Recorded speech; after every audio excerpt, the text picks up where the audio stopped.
नमस्कार। मेरे चैनल में आप सभी का बेहद स्वागत है।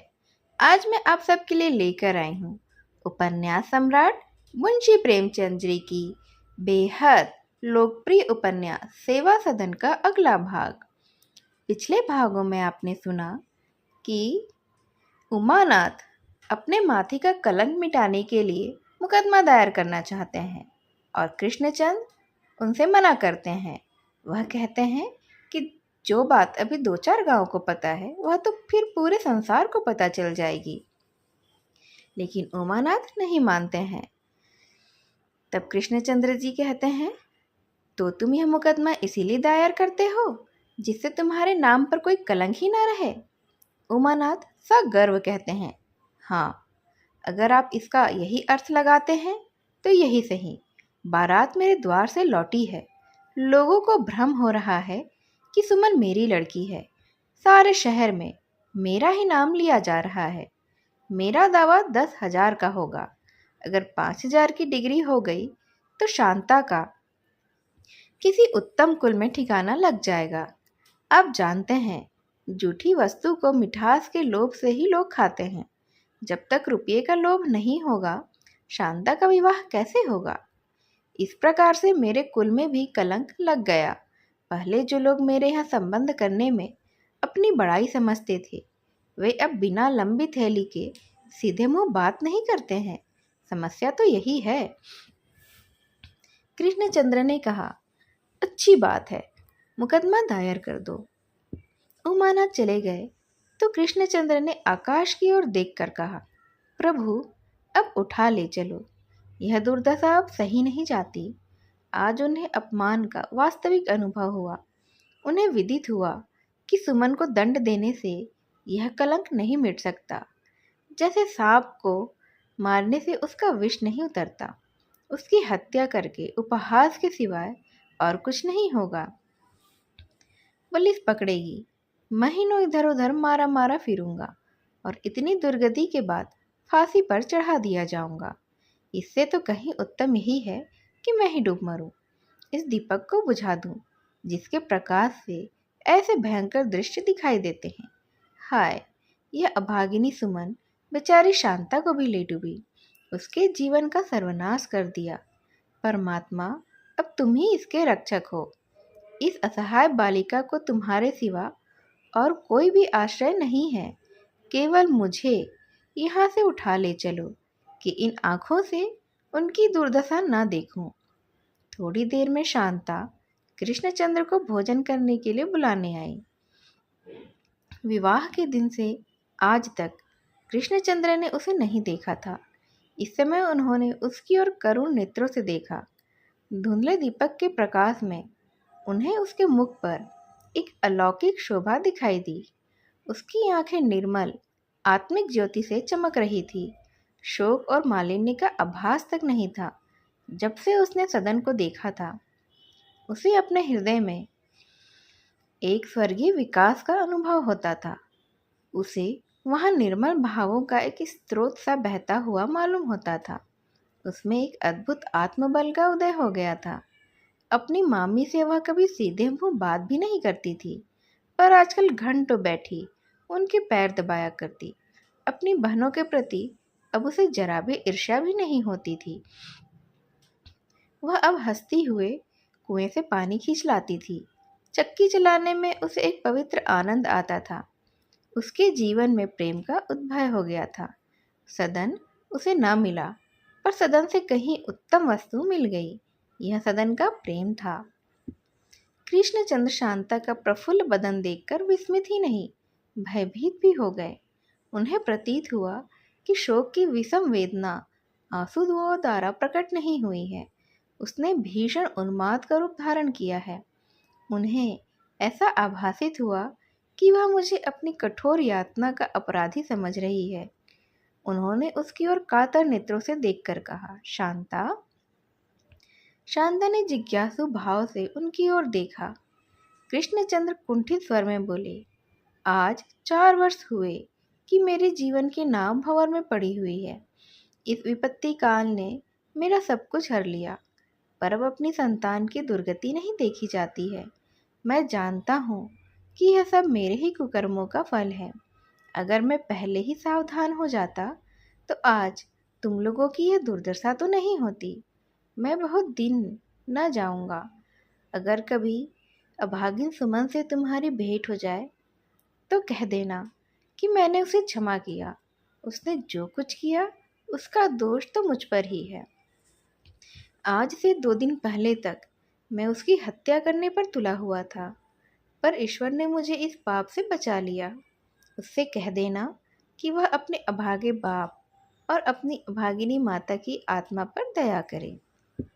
यह कहते कहते कृष्णचंद्र रुक गए। चुपचाप वह खड़ी रही। अपने पिता पर उसे बड़ी दया आ रही थी। एक क्षण बाद कृष्णचंद्र बोले, मैं तुमसे भी एक प्रार्थना करता हूँ।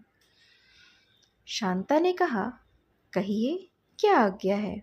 कृष्णचंद्र, कुछ नहीं, यही कि संतोष को कभी मत छोड़ना। इस मंत्र से कठिन समय में भी तुम्हारा मन विचलित नहीं होगा। शांता ताड़ गई कि पिताजी कुछ और कहना चाहते थे, लेकिन संकोचवश न कहकर बात पलट दी। उनके मन में क्या था यह उससे छिपा नहीं रहा। उसने गर्व से सिर उठा लिया और स्वाभिमान नेत्रों से देखा। उसकी इस विश्वासपूर्ण दृष्टि ने वह सब कुछ और उससे बहुत ही अधिक ही कह दिया जो कि वह अपनी वाणी से कह सकती थी। उसने मन में कहा, जिसे पतिव्रता जैसा साधन मिल गया हो उसे और किसी साधन की क्या आवश्यकता। इसमें सुख, संतोष और शांति सब कुछ है। आधी रात बीत चुकी थी। कृष्णचंद्र घर से बाहर निकले। प्रकृति सुंदरी किसी वृद्धा के समान कोहरे की मोटी चादर ओढ़े निद्रा में मग्न थी। आकाश में चंद्रमा मुंह छिपाए हुए वेग से दौड़ा चला जाता था, मालूम नहीं कहाँ। कृष्णचंद्र के मन में एक तीव्र आकांक्षा उठी, गंगाजली को कैसे देखूं। संसार में यही एक वस्तु उनके आनंदमय जीवन का चिन्ह रह गई थी। नैराश्य के घने अंधकार में यही एक ज्योति उनको अपने मन की ओर खींच रही थी। वह कुछ देर तक द्वार पर चुपचाप खड़े रहे, तब एक लंबी सांस रोककर आगे बढ़े। उन्हें ऐसा मालूम हुआ मानो गंगा जी आकाश में बैठी हुई उन्हें बुला रही है। कृष्णचंद्र के मन में इस समय कोई इच्छा, कोई अभिलाषा और कोई भी चिंता नहीं थी। संसार से उनका मन विरक्त हो गया था।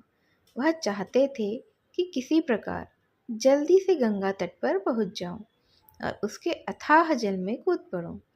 उन्हें भय था कि कहीं मेरा साहस न छूट जाए।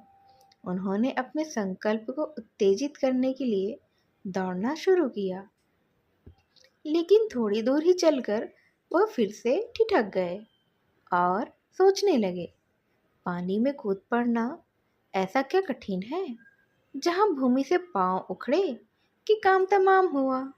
यह स्मरण करके उनका हृदय एक बार कांप उठा। अकस्मात यह बात उनके ध्यान में आई कि कहीं निकल क्यों ना जाऊं। जब यहाँ रहूंगा ही नहीं तो अपना अपमान मैं कैसे सुनूंगा। लेकिन इस बात को उन्होंने मन में जमने ही नहीं दिया। मोह की कपट लीला उन्हें धोखा नहीं दे सकी।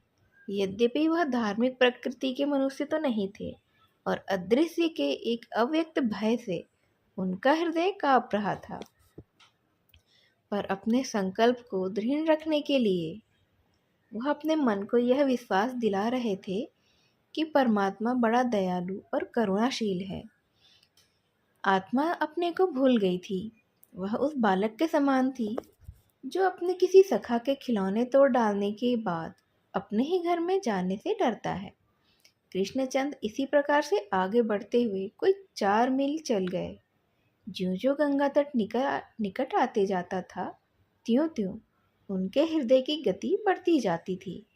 भय से चित्त अस्थिर हुआ जाता था, लेकिन वह इस आंतरिक निर्बलता को कुछ तो अपने वेग और कुछ तिरस्कार से हटाने की चेष्टा कर रहे थे। ओह, मैं कितना निर्लज आत्मशून्य हूँ। इतनी दुर्दशा होने पर भी मरने से डरता हूँ। अकस्मात उन्हें किसी के गाने की ध्वनि सुनाई दी। ज्यों-ज्यों वे आगे बढ़ते थे, त्यों-त्यों वह ध्वनि निकट आती थी। गाने वाला उन्हीं की ओर चला आ रहा था। उस निस्तब्ध रात्रि में कृष्णचंद्र को वह गाना अत्यंत ही मधुर मालूम हुआ। कान लगाकर सुनने लगे। यद्यपि गाना माधुर्य रसपूर्ण नहीं था, तथापि वह शास्त्रोक्त था, इसलिए कृष्णचंद्र को उसमें बहुत ही आनंद प्राप्त हुआ। उन्हें शास्त्र का अच्छा ज्ञान था। इसने उनके विदग्ध हृदय को शांति प्रदान की थी। गाना बंद हो गया और एक क्षण के बाद कृष्णचंद्र ने एक दीर्घकाय जटाधारी साधु को अपनी ओर आते देखा। साधु ने उनका नाम और स्थान पूछा। उसके भाव से ऐसा ज्ञात हुआ कि वह उनसे परिचित है। कृष्णचंद्र आगे बढ़ना चाहते थे कि उसने पूछा, इस समय आप इधर कहाँ जा रहे हैं? कृष्णचंद्र ने कहा, कुछ ऐसा ही काम आ पड़ा है। साधु, आधी रात को आपका गंगा तट पर क्या काम हो सकता है? कृष्णचंद्र ने रुष्ट होकर उत्तर दिया, आप तो आत्मज्ञानी हैं, आपको स्वयं ही जान लेना चाहिए। साधु, आत्मज्ञानी तो मैं नहीं हूँ, केवल भिक्षुक हूँ। इस समय मैं आपको उधर न जाने दूंगा। कृष्णचंद्र, आप अपनी राह जाइए ना, मेरे काम में विघ्न डालने का आपको क्या अधिकार है? साधु, अधिकार अगर नहीं होता तो मैं आपको रोकता ही नहीं। आप मुझसे परिचित नहीं हैं, पर मैं आपका धर्मपुत्र हूँ। मेरा नाम गजाधर पांडे है। कृष्णचंद्र, ओहो, तो आप गजाधर पांडे हैं? आपने यह भेष कब से धारण कर लिया है? आपसे मिलने की मेरी बहुत इच्छा थी। मैं आपसे कुछ पूछना चाहता था। गजाधर, मेरा स्थान गंगा घाट पर एक वृक्ष के नीचे है। चलिए, वहाँ थोड़ी देर विश्राम करिए। मैं आपको सारा वृत्तांत वहीं बताऊंगा। रास्ते में दोनों मनुष्यों में कुछ भी बातचीत नहीं हुई। थोड़ी देर में वे उस वृक्ष के नीचे पहुंच गए, जहां एक मोटा सा कुंदा जल रहा था। भूमि पर पुआल बिछा हुआ था और एक मृगचर्म, एक कमंडल और पुस्तकों का एक बस्ता उस पर रखा हुआ था। कृष्णचंद्र आग तापते हुए बोले, आप साधु हो गए हैं? सत्य ही कहिएगा, सुमन की यह कुप्रवृत्ति कैसे हो गई? गजाधर अग्नि के प्रकाश में कृष्णचंद्र के मुख की ओर मर्मभेदी दृष्टि से देख रहे थे।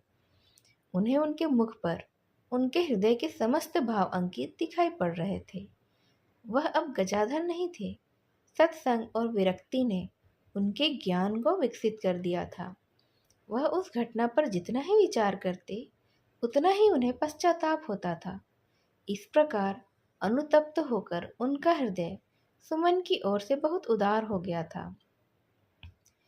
कभी कभी तो उनका जी चाहता था कि चलकर उसके चरणों पर अपने सिर रख दूं। गजाधर ने बोला, इसका कारण मेरा अन्याय था। यह सब मेरी निर्दयता और अमानुषी व्यवहार का ही फल है। वह सर्वगुण संपन्न थी। वह इस योग्य थी कि किसी बड़े घर की स्वामिनी बनती। मुझ जैसा दुष्ट, दुरात्मा, दुराचारी मनुष्य उसके योग्य नहीं था। उस समय मेरी स्थूल दृष्टि उसके गुणों को देख ही नहीं सकी। ऐसा कोई कष्ट नहीं था जो उस देवी को मेरे साथ न झेलना पड़ा हो। पर उसने कभी भी मन मैला नहीं किया। वह मेरा आदर करती थी, पर उसका यह व्यवहार देखकर मुझे उस पर संदेह होता था कि वह मेरे साथ कोई कौशल तो नहीं कर रही। उसका संतोष, उसकी भक्ति, उसकी गंभीरता मेरे लिए दुर्बोध थी। मैं समझता था वह मुझसे कोई चाल चल रही है। अगर वह मुझसे छोटी छोटी वस्तुओं के लिए झगड़ा करती, रोती, कोसती, ताने देती, तो उस पर मुझे विश्वास होता। उसका ऊंचा आदर्श मेरे अविश्वास का कारण हुआ। मैं उसके सतीत्व पर संदेह करने लगा। अंत में वह दशा हो गई कि एक दिन रात को एक सहेली के घर पर केवल जरा विलंब हो जाने के कारण मैंने उसे घर से निकाल दिया। कृष्णचंद्र बात काट कर बोले, तुम्हारी बुद्धि उस समय कहाँ चली गई थी? तुमको जरा भी ध्यान नहीं रहा कि तुम इस पर अपनी निर्दयता से कितने बड़े कुल को कलंकित कर रहे हो? गजाधर, महाराज, अब मैं क्या बताऊं कि मुझे क्या हो गया था। मैंने फिर उसकी सुध नहीं ली, पर उसका अंतःकरण शुद्ध था। पापाचरण से उसे घृणा थी। अब वह विधवा आश्रम में रहती है और सब उससे प्रसन्न है। उसकी धर्म निष्ठा देखकर लोग चकित हो जाते हैं। गजाधर की बातें सुनकर कृष्णचंद्र का हृदय सुमन की ओर से कुछ नरम पड़ गया, लेकिन वह जितना ही इधर नरम था उतना ही दूसरी ओर कठोर हो गया। जैसे साधारण गति से बहती जलधारा दूसरी ओर और भी वेग से बहने लगती है। उन्होंने गजाधर को सरोष नेत्रों से देखा, जैसे कोई भूखा से अपने शिकार को देखता है। उन्हें निश्चय हो रहा था कि यह मनुष्य मेरे कुल को कलंकित करने वाला है। इतना ही नहीं, उसने सुमन के साथ भी अन्याय किया है, उसे नाना प्रकार के कष्ट दिए हैं। क्या मैं उसे केवल इसलिए छोड़ दूं कि वह अब अपने दुष्कृत्यों पर लज्जित है? लेकिन उसने यह बातें मुझसे क्यों कह दी? कदाचित वह समझता है कि मैं उसका कुछ नहीं बिगाड़ सकता। यही बात है, नहीं तो वह मेरे सामने अपना अपराध इतनी निर्भयता से क्यों स्वीकार करता? कृष्णचंद्र ने गजाधर के मनोभावों को नहीं समझा। वह क्षण भर आग की तरफ ताकते रहे, फिर कठोर स्वर में बोले, गजाधर, तुमने मेरे कुल को डुबा दिया। तुमने मुझे कहीं भी मुंह दिखाने के योग्य नहीं रखा। तुमने मेरी लड़की की जान ले ली, उसका सत्यानाश कर दिया। जिस पर भी तुम मेरे सामने इस तरह से बैठे हो, मानो कोई महात्मा हो। तुम्हें तो चुल्लू भर पानी में डूब मरना चाहिए। गजाधर जमीन की मिट्टी खुरच रहे थे। उन्होंने सिर नहीं उठाया। कृष्णचंद्र बोले, तुम दरिद्र थे, इसमें तुम्हारा कोई दोष नहीं था। तुम अगर अपनी स्त्री का उचित रीति से पालन पोषण नहीं कर सके तो इसके लिए तुम्हें दोषी नहीं ठहराता। तुम उसके मनोभावों को नहीं जान सके, उसके सद्विचारों का कर्म नहीं समझ सके, इसके लिए भी मैं तुम्हें दोषी नहीं ठहराता। तुम्हारा अपराध यह है कि तुमने उसे घर से निकाल दिया। तुमने उसका सिर क्यों नहीं काट डाला? अगर तुमको उसके पतिव्रत पर संदेह था तो तुमने उसे मार क्यों नहीं डाला?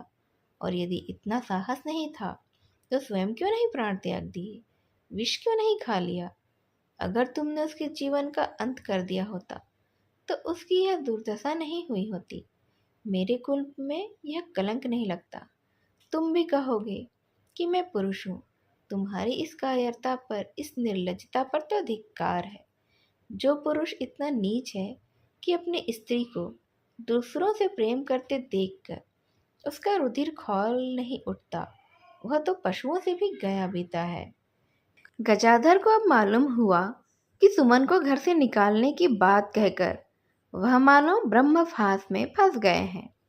वह मन में पछताने लगे कि उदारता की धुन में मैं इतना असावधान क्यों हो गया। तिरस्कार की मात्रा भी उनकी आशा से अधिक हो गई। वह न समझे कि तिरस्कार यह रूप धारण करेगा और उससे मेरे हृदय पर इतनी चोट लगेगी।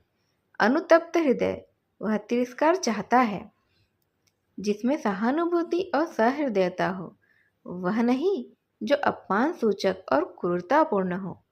पका हुआ फोड़ा नस्तर का घाव चाहता है, पत्थर का आघात नहीं। गजाधर अपने पश्चाताप पर पछताए। उनका मन अपना पूर्व पक्ष समर्थन करने के लिए अधीर होने लगा। कृष्णचंद्र ने गरज कर कहा, क्यों, तुमने उसे मार क्यों नहीं डाला? गजाधर ने गंभीर स्वर में उत्तर दिया, मेरा हृदय इतना कठोर नहीं था। कृष्णचंद्र, तो घर से क्यों निकाला था? गजाधर, केवल इसलिए कि उस समय मुझे उससे गला छुड़ाने का और कोई उपाय नहीं सूझा। कृष्णचंद्र ने मुंह चढ़ाकर कहा, क्यों, जहर तो खा सकते थे ना? गजाधर इस चोट से बिलबिला कर बोले, व्यर्थ में ही जान दे देता। कृष्णचंद्र, व्यर्थ जान देता? व्यर्थ जीने से तो अच्छा है ना? गजाधर, आप मेरे जीने को व्यर्थ नहीं कह सकते। आप से पंडित उमानाथ ने कहा ना होगा, पर मैंने इसी याचना वृत्ति से उन्हें शांता के विवाह के लिए 1500 रुपये दिए हैं, और इस समय भी उन्हीं के पास यह 1000 रुपये लेकर जा रहा था, जिससे वह कहीं उसका विवाह कर दें। यह कहते कहते गजाधर चुप हो गए। उन्हें अनुभव हुआ कि इस बात का उल्लेख करके मैंने अपने ओछेपन का परिचय दिया है। उन्होंने संकोच से सिर झुका लिया। कृष्णचंद्र ने संदिग्ध स्वर में कहा, उन्होंने इस विषय में मुझसे कुछ भी नहीं कहा। गजाधर, यह कोई ऐसी बात भी नहीं थी कि वह आपसे कहते। मैंने केवल प्रसंगवश कह दी, क्षमा कीजिएगा। मेरा अभिप्राय केवल यह है कि आत्मघात करके मैं संसार का कोई उपकार न कर सकता था। इस कालिमा ने मुझे अपने जीवन को उज्जवल बनाने पर बाध्य किया है। सोई हुई आत्मा को जगाने के लिए हमारी भूलें एक प्रकार की दैविक यंत्रणाएं हैं, जो हमको सदा के लिए ही सतर्क कर देती हैं। शिक्षा, उपदेश, संसर्ग किसी से भी हमारे ऊपर इतना प्रभाव नहीं पड़ता जितना अपनी भूलों के कुपरिणाम को देखकर संभव है। आप इसे मेरी कायरता समझें, पर वही कायरता मेरे लिए शांति और सउद्योग की एक अविरल धारा बन गई है। एक प्राणी का सर्वनाश करके आज मैं सैकड़ों अभागिन कन्याओं का उद्धार करने के योग्य हूँ, और मुझे यह देखकर असीम आनंद भी हो रहा है कि यह सत्प्रेरणा सुमन पर भी अपना प्रभाव डाल रही है। मैंने अपनी कुटी में बैठे हुए उसे कई बार गंगा स्नान करते देखा है, और उसकी श्रद्धा तथा धर्म निष्ठा को देखकर विस्मित हो गया हूँ। उसके मुख पर शुद्धांतःकरण की विमल आभा दिखाई देती है। वह अगर पहले कुशल गृहिणी थी तो अब वह परम विदुषी है, और मुझे विश्वास है कि एक दिन वह स्त्री समाज का श्रृंगार बनेगी। कृष्णचंद्र ने पहले इन वाक्यों को इस प्रकार सुना जैसे कोई चतुर ग्राहक व्यापारी की अनुरोधपूर्ण बातें सुनता है। वह कभी नहीं भूलता कि व्यापारी उससे अपने स्वार्थ की ही बातें कर रहा है, लेकिन धीरे धीरे कृष्णचंद्र पर इन वाक्यों का प्रभाव पड़ने लगा। उन्हें विदित हुआ कि मैंने उस मनुष्य को कटु वाक्य कहकर दुख पहुंचाया, जो हृदय से अपनी भूल पर लज्जित है, और जिसके एहसानों के बोझ के नीचे तो मैं दबा हुआ हूँ। हाँ, मैं कैसा कृतज्ञ हूँ। यह स्मरण करके उनके लोचन सजल हो गए। सरल हृदय मनुष्य मोम की भांति जितनी जल्दी कठोर हो जाते हैं, उतनी ही जल्दी पसीज भी जाते हैं। गजाधर ने उनके मुख की ओर करुण नेत्रों से देखकर कहा, इस समय यदि आप साधु के अतिथि बन जाएं तो कैसा होगा? प्रातः काल मैं आपके साथ चलूंगा।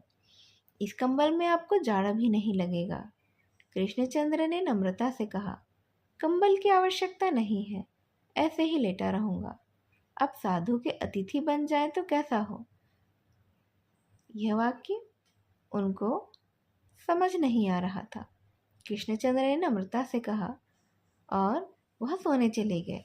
गजाधर ने कहा, आप समझते हैं कि मेरा कंबल ओढ़ने में आपको दोष लगेगा, पर यह कंबल मेरा नहीं है।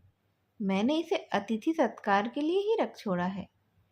कृष्णचंद्र ने अधिक आपत्ति नहीं की। उन्हें सर्दी भी लग रही थी।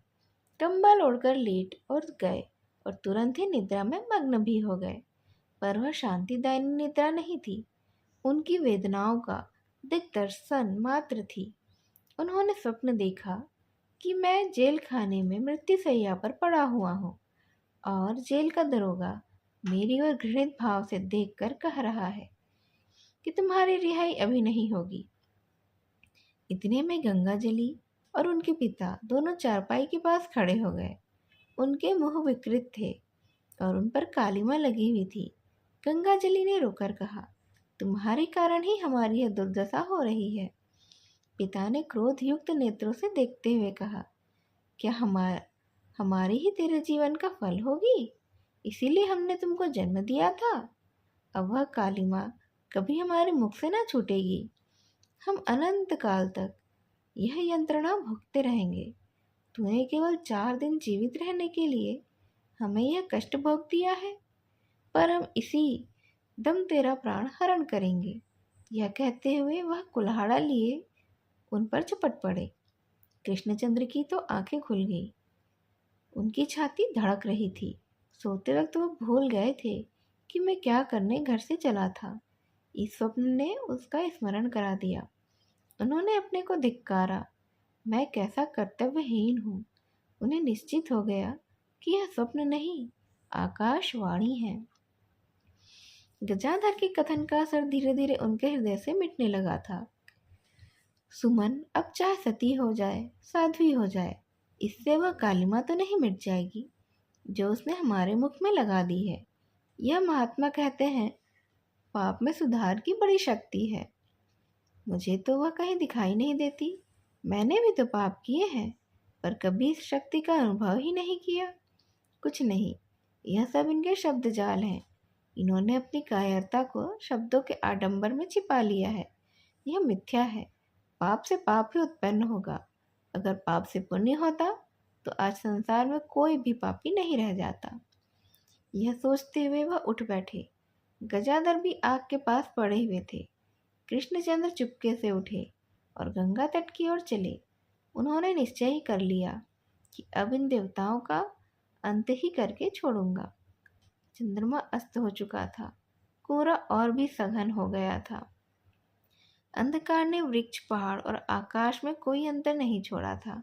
कृष्णचंद्र एक पगडंडी पर चल रहे थे, पर दृष्टि की अपेक्षा अनुमान से अधिक काम लेना पड़ता था।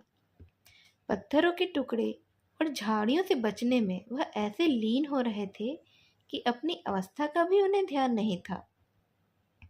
कगार के किनारे पहुंचकर उन्हें कुछ प्रकाश दिखाई दिया। वह नीचे उतरे। गंगा कोहरे की मोटी चादर ओढ़े पड़ी कराह रही थी। आसपास के अंधकार और गंगा में केवल प्रवाह का ही अंतर था। यह प्रवाहित अंधकार ऐसी उदासी छाई हुई थी जो मृत्यु के बाद ही घरों में छा जाती है। कृष्णचंद्र नदी के किनारे खड़े थे। उन्होंने विचार किया, हाय, अब मेरा अंत कितना निकट है। एक पल में यह प्राण न जाने कहाँ चले जाएंगे और न जाने क्या गति होगी। संसार से आज नाता टूटता है। परमात्मा, अब तुम्हारी शरण में आता हूँ। मुझ पर दया करो। ईश्वर, मुझे संभालो। इसके बाद उन्होंने एक क्षण अपने हृदय में बल का संचार किया। उन्हें मालूम हुआ कि मैं निर्भय हूँ। वह पानी में घुसे। पानी बहुत ठंडा था। कृष्णचंद्र का सारा शरीर दहल उठा। वह घुसते हुए ही चले गए। गले तक पानी में पहुंचकर एक बार फिर विराट तिमिर को देखा। यह संसार प्रेम की अंतिम घड़ी थी। यह मनोबल की, आत्माभिमान की अंतिम परीक्षा थी। अब तक उन्होंने जो कुछ किया था वह केवल इसी परीक्षा की तैयारी थी। इच्छा और माया का अंतिम संग्राम था। माया ने अपनी संपूर्ण शक्ति से उन्हें अपनी ओर खींचा। सुमन विदुषी वेश में दृष्टिगोचर हुई। शांता शोक की मूर्ति बनी हुई सामने आई। अभी क्या बिगड़ा है? क्यों ना साधु हो जाऊं? मैं ऐसा कौन बड़ा आदमी हूँ कि संसार मेरे नाम और मर्यादा की चर्चा करेगा? ऐसी ना जाने कितनी ही कन्याएं पाप के फंदे में फंसती हैं। संसार किसकी परवाह करता है? मैं मूर्ख हूँ जो यह सोचता हूँ कि संसार मेरी हंसी उड़ाएगा। इच्छा शक्ति ने कितना ही चाहा कि इस तर्क का प्रतिवाद करे, पर वह निष्फल हुआ। एक डुबकी की कसर थी।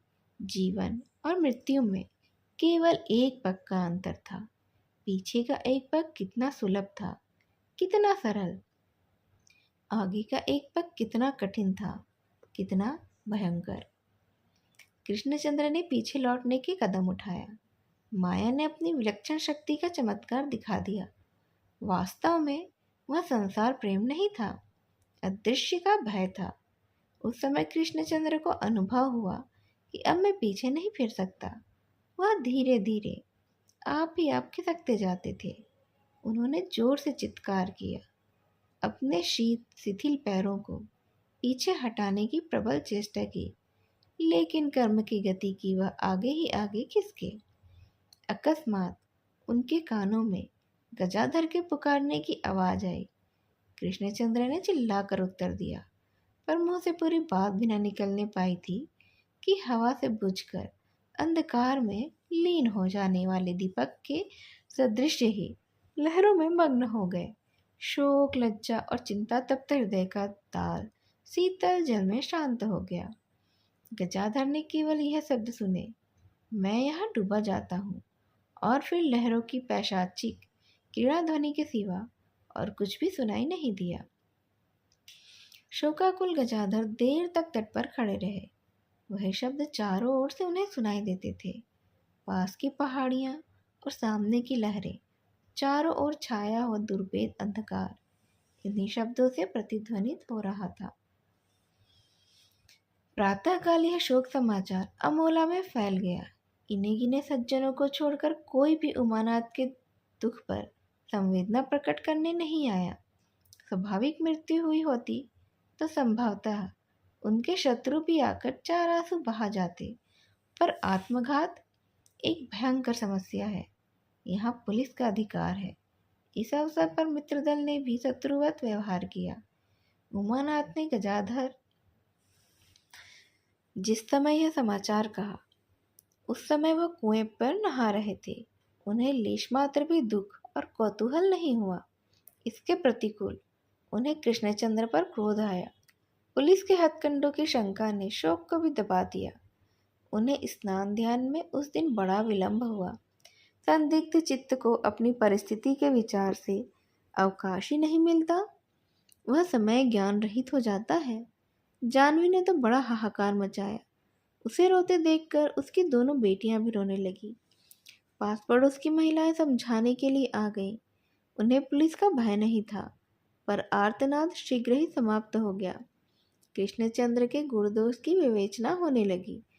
सर्वसम्मति ने स्थिर किया कि उनमें गुड़ की मात्रा दोष से बहुत अधिक थी। दोपहर को जब उमानाथ घर में शरबत पीने आए और कृष्णचंद्री संबंध में कुछ अनुदारता का परिचय दिया, तो जानवी ने उनकी ओर वक्र नेत्रों से देखकर कहा, कैसी तुच्छ बातें करते हो। उमानाथ लज्जित हो गए। जानवी अपने हार्दिक आनंद का सुख अकेले उठा रही थी। इस भाव को वह इतना तुच्छ और नीच समझती थी कि उमानाथ से भी उसे गुप्त रखना चाहती थी।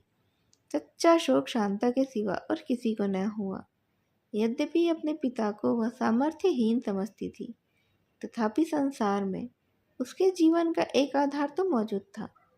अपने पिता की हीनावस्था ही उसकी पितृभक्ति का कारण थी।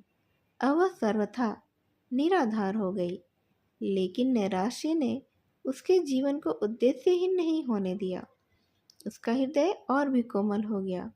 कृष्णचंद्र ने चलते चलते उसे जो शिक्षा दी थी, उसमें अब उससे विलक्षण प्रेरणा शक्ति का प्रादुर्भाव हो गया था। आज से शांता सहिष्णुता की मूर्ति बन गई। पावस की अंतिम बूंदों के सदृश मनुष्य की वाणी के अंतिम शब्द कभी निष्फल नहीं जाते। शांता अब मुंह से ऐसा कोई शब्द नहीं निकालती जिससे उसके पिता को दुख हो। उनके जीवन काल में वह कभी कभी उनकी अवहेलना किया करती थी, पर अब वह अनुदार विचारों को हृदय में आने भी नहीं देती थी। उसे निश्चय था कि भौतिक शरीर से मुक्त आत्मा के लिए अंतर और बाह्य में कोई भेद नहीं है।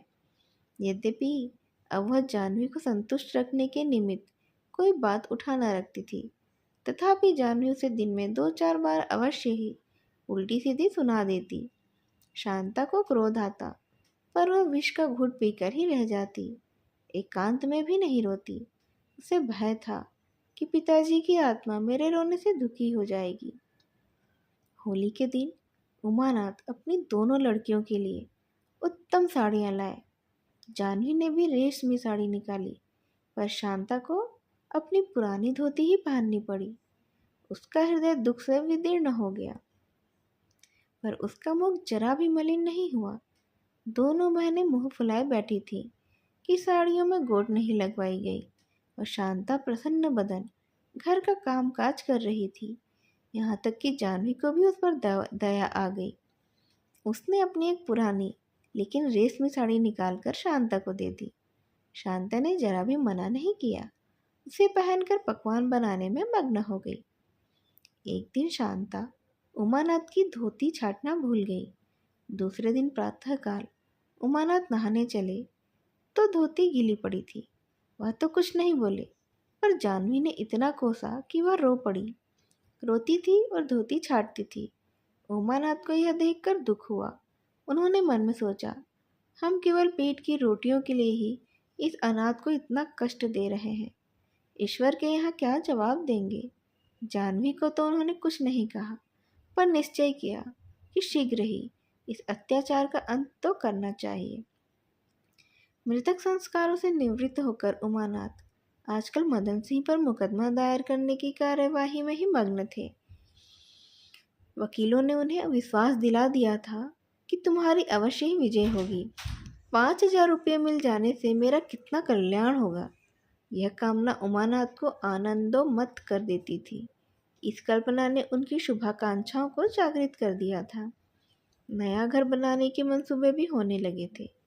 उस घर का चित्र हृदय पट पर खींच गया था। उसके लिए उपयुक्त स्थान की बातचीत शुरू हो गई थी। इस आनंद कल्पनाओं में शांता की सुधि ही ना रही। जाह्नवी के इस अत्याचार ने उनको शांता की ओर आकर्षित किया था। गजाधर के दिए हुए सहस्त्र रुपये जो उन्होंने मुकदमे के खर्च के लिए अलग रख दिए थे, घर में मौजूद थे। एक दिन जाह्नवी से उन्होंने इस विषय में कुछ बातचीत की। कहीं एक सुयोग्य वर मिलने की आशा थी। शांता ने ये बातें सुनी। मुकदमे की बातचीत सुनकर भी उसे दुख होता था, पर वह उसमें दखल देना अनुचित समझती थी। लेकिन विवाह की बातचीत सुनकर वह चुप नहीं रह सकी। एक प्रबल प्रेरक शक्ति ने उसकी लज्जा और संकोच को हटा दिया। ज्यों ही उमानाथ चले गए, वह जाह्नवी के पास आकर बोली, मामा अभी तुमसे क्या कह रहे थे? जाह्नवी ने असंतोष के भाव से उत्तर दिया, क्या कह रहे थे? अपना दुख रो रहे थे। अभागिन सुमन ने यह सब कुछ किया, नहीं तो यह दोहर कम्मा क्यों करना पड़ता।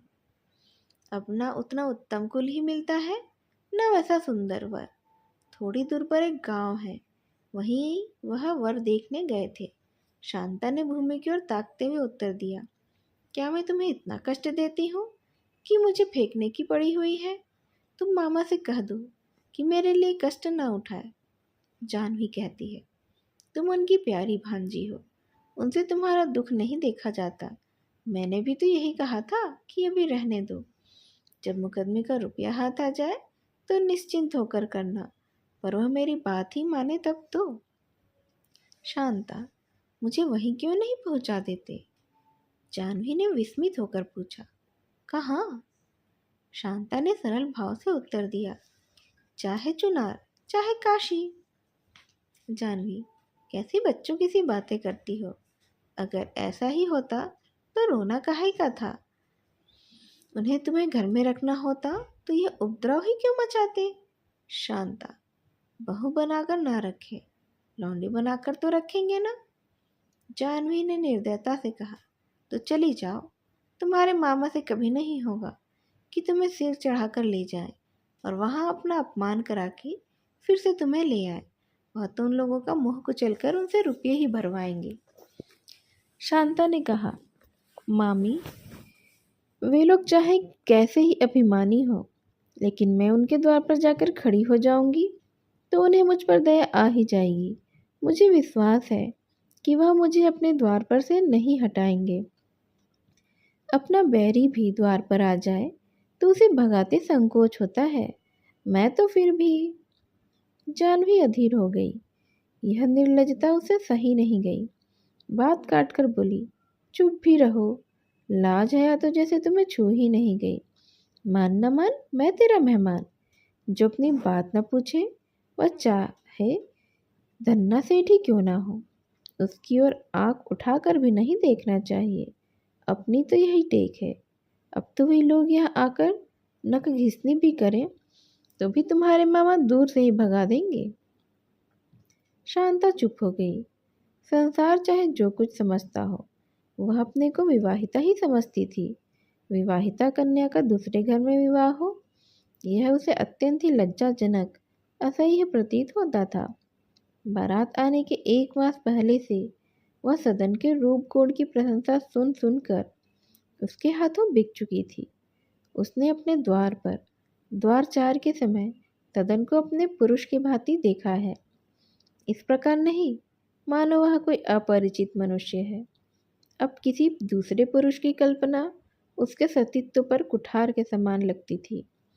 वह इतने दिनों तक सदन को अपना पति समझने के बाद उसे हृदय से निकाल नहीं सकती थी, चाहे वह उसकी बात पूछे या ना पूछे, चाहे उसे अंगीकार करे या ना करे। अगर द्वारचार के बाद ही सदन उसके सामने आता तो वह उसी भांति मिलती मानो वह उसका पति है। विवाह भाव या सिंदूर बंधन नहीं, केवल मन का भाव है। शांता को अभी तक यह आशा थी कि कभी न कभी मैं पति के घर अवश्य जाऊंगी, कभी न कभी स्वामी के चरणों में अवश्य ही आश्रय पा जाऊंगी। पर आज अपने विवाह की या पुनर्विवाह की बात सुनकर उसका अनुरक्त हृदय कांप उठा।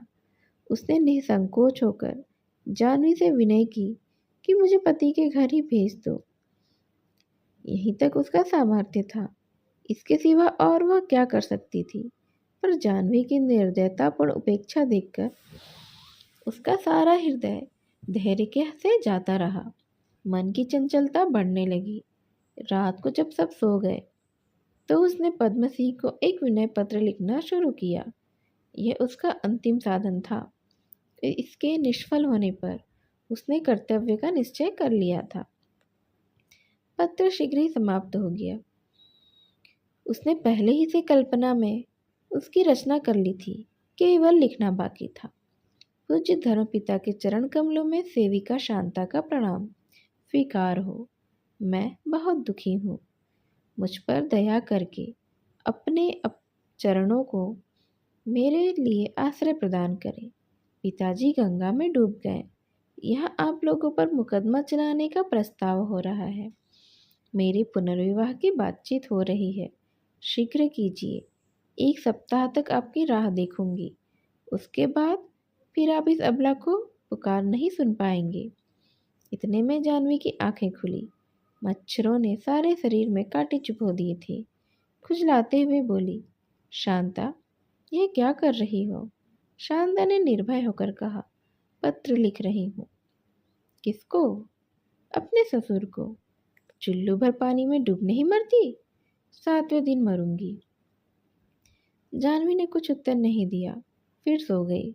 शांता ने लिफाफे पर पता लिखा और उसे अपने कपड़ों की गठरी में रख कर लेटी रही। पद्मसी का पहला विवाह उस समय हुआ था जब वह कॉलेज में पढ़ते थे और एमए पास हुए थे। तो वह एक पुत्र के पिता थे, पर बालिका वधू शिशु पालन का मर्म नहीं जानती थी। बालक जन्म के समय तो हष्ट पुष्ट था, फिर पीछे धीरे धीरे क्षीण होने लगा। यहाँ तक 6ठे महीने माता और शिशु दोनों ही चल बसे थे। पद्मसिंह ने निश्चय किया, अब विवाह नहीं करूँगा। मगर वकालत पास करने पर उन्हें फिर वैवाहिक बंधन में फंसना पड़ा। सुभद्रा रानी वधू बनकर आई। इसे आज 7 वर्ष हो गए हैं। पहले 2-3 साल तक तो पद्मसिंह को संतान का ध्यान ही नहीं हुआ। यदि भामा इसकी चर्चा करती तो वह टाल जाते थे, कहते मुझे संतान की इच्छा नहीं है, मुझसे यह बोझ न संभलेगा। अभी तक संतान की आशा थी, इसीलिए अधीर ना होते थे। लेकिन जब 4था साल भी यूं ही कट गया तो उन्हें कुछ निराशा होने लगी। मन में चिंता हुई, क्या सचमुच मैं निसंतान ही रहूँगा? ज्यों ज्यों दिन गुजरते थे यह चिंता बढ़ती ही जाती थी। अब उन्हें अपना जीवन कुछ शून्य सा मालूम होने लगा। सुभद्रा से वह प्रेम न रहा। सुभद्रा ने भी इसे ताड़ लिया। उसे दुख तो हुआ, पर इसे अपने कर्मों का फल समझकर उसने संतोष कर लिया। पद्मसिंह अपने को बहुत समझाते कि तुम्हें संतान लेकर क्या ही करना है। जन्म से लेकर 25 वर्ष की आयु तक उसे जिलाओ, खिलाओ और पढ़ाओ। जिस पर भी यह शंका ही लगी रहती है कि वह किसी ढंग की भी होगी या नहीं। लड़का मर गया तो उसके नाम को लेकर रो, जो कहीं हम मर गए तो उसकी ज़िंदगी नष्ट हो गई। हमें यह सुख नहीं चाहिए, लेकिन विचारों से मन को शांति ही नहीं होती। वह सुभद्रा से अपने भावों को छिपाने की चेष्टा करते थे और उसे निर्दोष समझकर उसके साथ पूर्ववत प्रेम करना चाहते थे। पर जब हृदय पर नैराश्य का अंधकार छाया हो तो मुख पर प्रकाश कहाँ से आएगा। साधारण बुद्धि का मनुष्य भी कह सकता है कि स्त्री पुरुष के बीच में कुछ न कुछ अंतर है। कुशल यह थी कि सुभद्रा की ओर से पति प्रेम और सेवा में कुछ भी कमी नहीं थी, वरन दिनों दिन उसमें और कोमलता आती जाती थी। वह अपने प्रेमानुराग से संतान लालसा को दबाना चाहती थी, पर इस दुस्तर कार्य में वह उस वैद्य से अधिक सफल नहीं होती थी जो रोगी को गीतों से अच्छा करना चाहता है। गृहस्थी की छोटी छोटी बातों पर जो अनुचित होने पर भी पति को ग्राह्य हो जाया करती हैं, उसे सदैव दबना पड़ता था। और जब से सदन यहाँ रहने लगा था, कितनी ही बार उसके पीछे तिरस्कृत होना पड़ा। स्त्री अपने पति के बरछों को घाव सह सकती है, पर किसी दूसरे के पीछे उसकी तीव्र दृष्टि भी उसे असह्य हो जाती है। सदन सुभद्रा की आंखों में कांटे की तरह गड़ता था। अंत को कल वह उबल पड़ी। गर्मी सख्त थी। मिसराइन किसी कारण से नहीं आई थी। सुभद्रा को भोजन बनाना पड़ा। उसने पद्मसिंह के लिए फुल्कियाँ पकाई, लेकिन गर्मी से व्याकुल थी, इसीलिए सदन के लिए मोटी मोटी रोटियां बना दी। पद्मसिंह भोजन करने बैठे। सदन की थाली में रोटियां देखी तो मारे क्रोध के अपनी फुल्कियां उसकी थाली में रख दी और उसकी रोटियां अपनी थाली में डाल ली। सुभद्रा ने जलकर कुछ कटु वाक्य कहे। पद्मसिंह ने वैसा ही उत्तर दिया। फिर प्रत्युत्तर की नौबत आई, यहाँ तक कि वह जल्लाकर चौके से उठ गए। सुभद्रा ने मनावन भी नहीं किया। उसने रसोई उठा दी और जाकर लेटी रही, पर अभी तक दो में से एक का भी क्रोध शांत नहीं हुआ था।